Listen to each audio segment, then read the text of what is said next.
Hi everyone, welcome back to Transmission 1 and a Happy New Year to all our followers. Today we're taking a look at the first handheld two-way radio from a company called XHDATA in China. Although XHDATA is a company that's been around for quite some time producing portable shortwave radios, this is their first venture into the crowded, affordable two-way radio market. Now, this radio has been available since October 2024, and it's the result of a partnership between Baofeng Radio. Indeed, this radio is all but identical to the Baofeng UV-K6, which has been out for a while and has been a popular choice for those looking for a good value HT to use on the ham bands. Speaking of which, XHDATA are really trying to make a good impression with the radio, as they are wanting to stress that it's been through FCC certification, meaning that spurious emissions should be kept to acceptable levels. We can see here that testing was completed back in August before the radio came to mass market. Although FCC certification doesn't apply in Europe, it means we can have a little bit more confidence in using the radio on the amateur bands, where it was really designed to be used. The radio is priced around $25 and can be bought from a number of different retailers, including direct from XHDATA, Amazon and Aliexpress to name but a few. At this price, the radio seems to represent pretty good value for money. The other interesting thing about buying the XHDATA branded version of the radio is that the company is so confident that this is a good product that they'll give a 60-day exchange regardless of where the radio was purchased if you should find any quality issues with the product. Let's take a look at the specifications for the E100. We've got a tri-band radio capable of operating on 136 to 174 MHz, 220 to 260 MHz and 400 to 520 MHz. That's pretty standard stuff for a tri-band ham radio these days. It also has receive capability between 350 and 390 MHz, and although not quoted on the box or the documentation, it can receive up to 600 MHz. Let's not forget that the E100 also covers AM airband frequencies along with FM broadcast band, so in effect this makes the radio suitable as a wideband scanner. 999 memories are also available, so you've got plenty of room to store the ham repeaters, marine and air frequencies, along with anything else that takes your fancy in between. Regarding the output power of this radio, it's quoted as being up to 6 watts, which is more than enough for a small HT like this one. Overall, I'd say it's a little bit larger than the Quansheng UV-K5, which looks a similar radio and even shares the same volume control knob, but that's where the similarities end, because the E100 has a totally different menu system to the Quansheng. Clearly there's some kind of collaboration going on between these Chinese manufacturers. Overall, the radio feels solid in the hand, it's got a chunky appearance, and the layout of the controls will be very familiar to anybody who's used the hundreds of radios out there in this price range. On the left hand side of the radio, we have two bright orange programmable keys, and just above this area, a black PTT button with a rather nice tactile feel. It seems to be located in just the right place and is comfortable to use during longer transmissions. Moving along to the right hand side of the unit, there's a rubberized flap, and behind this we've got the usual K-type jack, so the normal Kenwood or Baofeng programming cable should work just fine with the stock CPS software. At the rear of the radio you can see a USB-C charge port located under the bottom of the battery. At least on this model it's not located on the base of the unit, so the radio can be stood up whilst charging. You can charge the radio within a few hours. The normal charge rate seems to be around 5 watts, which is pretty much standard on this type of radio. The battery claims to be 3000 milliamps, so should last a fair amount of time even when transmitting in the high power setting. Looking at the belt clip, this slides directly onto the battery and is made of black plastic. It doesn't seem the most robust whilst testing, and it's come off the unit on several occasions. I wouldn't rely on this to hold much weight, but again this is common with these low cost radios. Looking at the top of the radio, you'll notice the volume control knob also doubles up as an on-off switch. There is no rotary VFO channel change, and moving up and down frequencies and channels needs to be done using the up and down keys on the keypad, which brings us onto the display and keypad layout.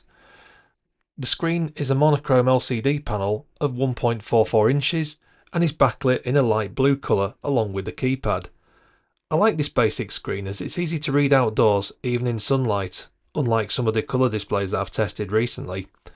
The LCD panel is easy enough to read and displays quite a lot of information in a small space, including the 2 lines of frequency or channel names for the dual watch and dual VFO. The keypad is also easy to use and everything's laid out clearly, so nice and easy to operate even in low light conditions. Finally, the antenna supplied is the stock rubber duck covering the VHF and UHF bands, but it looks like it's only for use on 136 to 174 MHz and 400 to 520 MHz. If you're going to use the radio on the 1.25 meter ham band, you'll need to source a different antenna. This shouldn't be too difficult because this radio accepts any type of SMA female antenna, which is common with most of these Chinese radios. In the box, you won't find many extras, just a belt clip, SMA female antenna, a USB-C lead, and a carry strap, along with a user guide in English. The manual is surprisingly comprehensive and covers almost everything you'll need to know. I couldn't find any mention of any water resistance on the E100 specifications. However, a quick look at the Baofeng UV-K6 reveals that it is IP45 rated, so that should be fine to use in the rain for short periods of time, and that's really lucky considering I live in the UK. Operation of the E100 is quite straightforward. You can switch between VFO, that's direct frequency entry, and memory mode simply by pressing the VM key.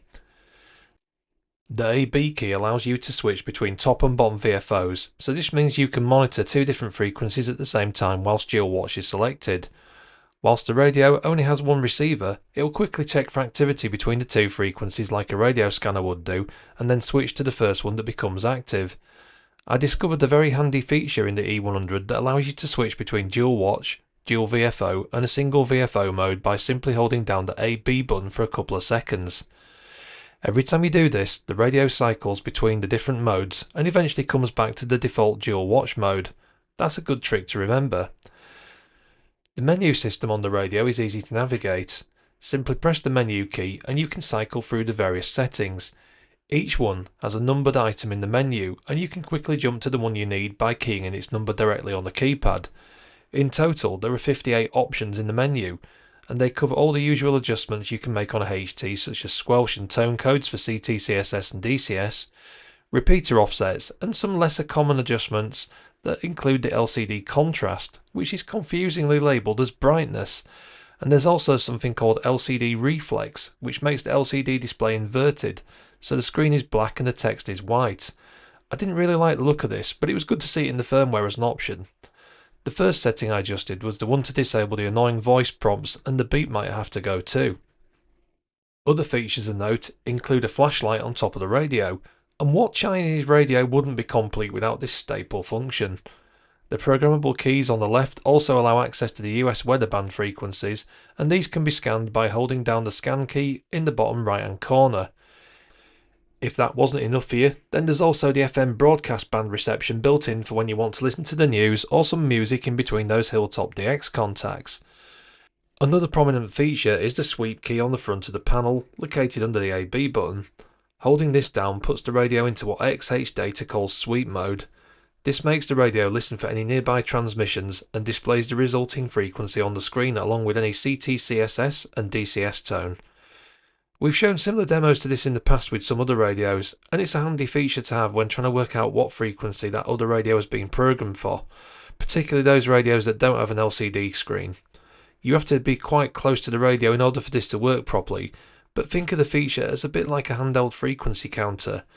Once you've grabbed the frequency, you can choose to save this into a memory location by hitting the menu key. It's a handy little feature to remember. Received audio from this radio is reasonable despite the small speaker in the front of the E100. Even at max volume, the audio quality seemed reasonable and without distortion, and should be loud enough for most people when used outdoors. Transmit audio was also very favourable in the FM wide mode, with reports being rated as good as some much more expensive HTs. Let's do a power test.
As you can see, the power levels provided by this radio on high power are quite impressive across the range.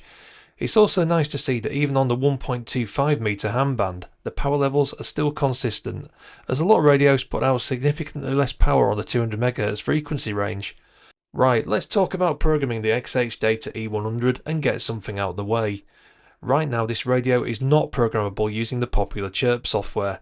I reached out to my contact at XHDATA directly and I was told that they intend to add this radio in the near future, but don't have a definitive date on this. As the radio is a collaboration between XHDATA and Baofeng, I suspect they're waiting upon Baofeng to provide the programming data to the Chirp project to formulate a driver to do this. In the meantime, you can use the Baofeng CPS for the UV-K6 and this works perfectly. The version I'm using here is 1.1.2 and I've used this successfully to program a basic code plug with some local frequencies and repeaters in there. Inside the options, it's possible to tweak all the settings of the radio. The software is basic but functional, but it's a slight disappointment that Chirp isn't yet available, as it seems like a lot of hassle to program up 1,000 memories, and there doesn't seem to be any way to import existing memories from another radio through CSV, for example. Also, again I'm going to complain about the lack of memory banks. Here we have a radio with 1,000 memories and no way to split them into smaller groups. For example, when we want to scan just the 2 meter repeaters or the marine frequencies. A small complaint maybe, but it would be so much more useful if this could be implemented in a future firmware update. Now let's try the radio on the air with the 2 meter ham band. The clip you're about to see was recorded out of town with the E100 connected to a Diamond SG7500 antenna on the roof of my car as the weather was against us whilst we were testing. So we've got the XHDATA E100 that we're about to test out here in the countryside. Not too far away from home, but what I've brought with me is the radio plugged into an external antenna on the rooftop because the weather is really bad at the moment. We've got storms moving in from the west, I think, at the moment.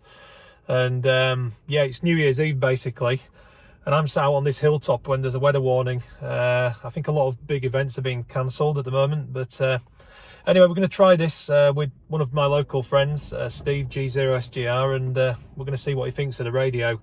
So I figured it'd be best to be nicely tucked away inside the car, nice and warm, the wind blowing around outside and everything, because if I did this recording outside today, the weather would be all over the place and you wouldn't even hear the audio from the radio. But anyway, nice blue backlit display. It's beginning to get a bit dark here, so hopefully it's all still coming out okay on the camera there. It's all looking very nice and clear now. I do like the blue backlighting they've used on this radio. Very similar to the Quanshengs as well. Some of the Quansheng range also has the backlit display in the same way as this. But anyway, let's see what we get then. And I'm also recording this conversation at home on an SDR radio, so we can see what it sounds like from both sides. So if I've set everything up right, hopefully, fingers crossed, this is going to work. Golf Zero, Sugar Golf Radio. This is G7 UFS calling. How are you doing, Steve? Are you there? Yep, G7 UFS, G0SGR returning. Yeah, got you, bud, go ahead. Yeah, no problem, Steve. Yeah, I've got you loud and clear on this radio. This is the XHDATA E100, and basically this radio is like a Quansheng. I would say it's more like a Quansheng or a Baofeng type radio because it's actually been made in partnership with them. I think it's Baofeng that's actually done the partnership with XHDATA, and basically what that involved is producing a radio for them. They're like launching a new model basically, and they're just getting into two-way radio, and this is the result of it. So I think it's based on a Baofeng BF V6 or K6, I think it's called. So maybe you can tell me what it sounds like, Steve. Back to you. Roger on that, yeah. G0SGR returning. Yeah, it sounds pretty good, Simon. It sounds okay. It sounds, you know, obviously you sat in the car, I do know that. Maybe, I don't know if you can get outside and give it a try outside the car. But no, perfectly clear, good signal. Are you on the antenna on the radio? Are you on external antenna to it? Go ahead. Yeah, G7 UFS returning to you, Steve. Yeah, no, I'm on external antenna. I mean, what we can do in a second is we can unscrew the antenna connector and try it on the rubber duck that comes with the radio and see what it sounds like. I think it'll work okay, because we're not too far out of town, but with the weather being as it is, super windy up here and everything, you know, it's kind of like not really worth getting outside of the car, because I opened the door a minute ago and it nearly slammed shut on me again. That's how much the gale's getting up outside at the moment. So, but yeah, it certainly sounds good. And it's good on the receive side as well. The speaker's quite small in the radio, but it's still got quite a good tone quality, you know, so it seems all right to me. Yeah, G0SGR returning. Yeah, well, I think, like I say, if it's from the same stable as the Quanchang and stuff, it'll be good value for money, as them radios are, aren't they, for people getting started and stuff. And obviously, as you do your review, you'll sort of let us know what the scan banks are and what its coverage is and stuff like that. So it, as far as the audio quality goes, I just can't fault it at the minute. It's nice tone to it.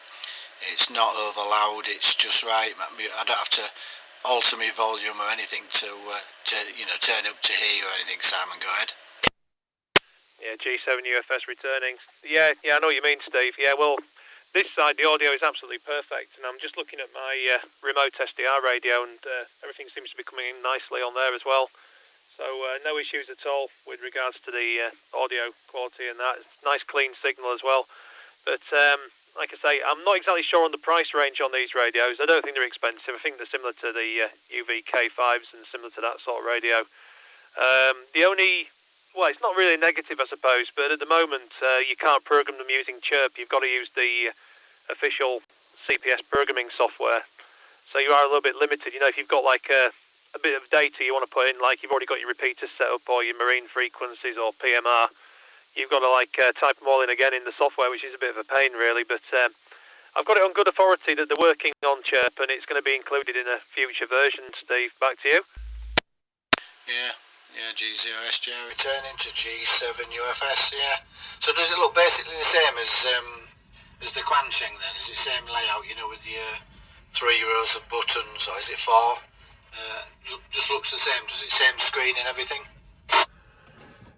I'd say it's a very similar screen to the Quanchangs, similar to that, but there's another radio called the Baofeng K6, I think it is.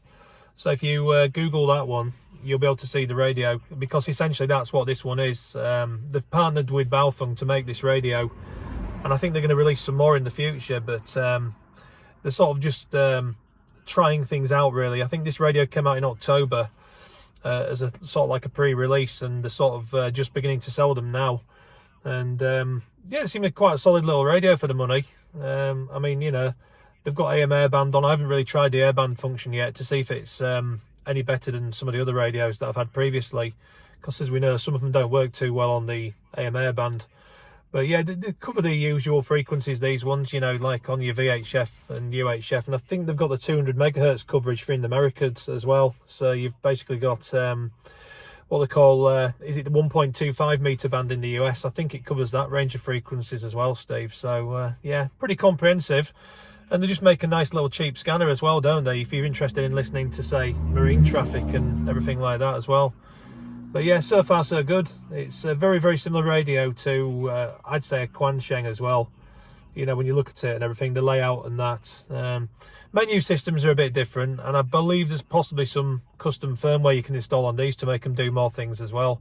I've seen 1 or 2 videos on YouTube about it, but no, so far so good, Steve. So let me know what you think so far on that. I think the audio is really good, but if you want, we'll try the antenna on the stock rubber duck if you like, which we're about 4 miles apart from up here, I'd say. But shall we give that a try then from G7 UFS? Yeah, G0SGR. Yeah, you can put the rubber duck on, no problem. Yeah. Whereas, like you say, the battle with most of them sort of radios is getting your head around the menu system in it, you know. I think, you know, finding the right one that sort of, you know, that you can handle in your head how to operate, because some are very complex, aren't they, and some are dead easy. But yeah, sounds fine, Sam. I can't fault it at the minute, so I'll just take a standby and while you change on to it's rubber duck. Go ahead. Yeah, stand by then, Steve. I'll just unscrew this antenna and we'll try the rubber duck and see how well it fares up then, yeah. So just stand by 1 minute from G7 UFS. Okay, so rubber duck back on the XH100. So yeah, E100 so to say. Let's give that a try and see what it comes through like.